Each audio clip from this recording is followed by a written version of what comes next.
Après une nouvelle nuit dans la rue, ces deux enfants ont du mal à se lever.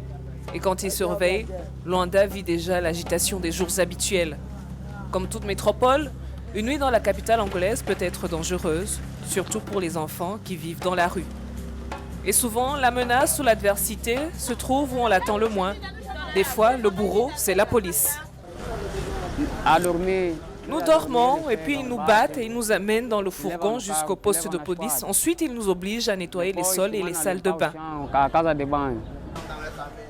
Les enfants qui sont astreints au nettoyage des salles de bain du quartier général du 1er mai en plein cœur de Luanda soutiennent qu'ils ont l'habitude de le faire. Nous avons contacté le commandement de la police nationale angolaise pour obtenir sa réaction. Nous allons enquêter. Nous croyons qu'il y a peut-être eu, d'une certaine façon, un cas d'excès de certains de nos agents et qu'il serait bon que ces dénonciations ou accusations soient officialisées afin qu'une enquête suive la voie officielle et rende ces agents responsables. Certaines institutions de protection de l'enfance ont déclaré qu'elles avaient à plusieurs reprises alerté la police sur ces abus.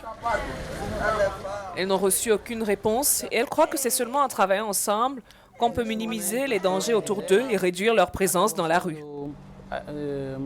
Nous avons reçu ces plaintes à plusieurs reprises et nous avons essayé de faire de la médiation pour résoudre ce problème. En réalité, les sorties de la rue de façon compulsive n'est pas une solution au problème, bien au contraire. Cela aggrave la situation. Et pour certains, c'en est terminé de la rue. Ils se réveillent dans un environnement plus serein. Par exemple, l'ONG italienne VIS, International Volunteer for Development, accueille les enfants et leur fournit les soins dont ils ont besoin.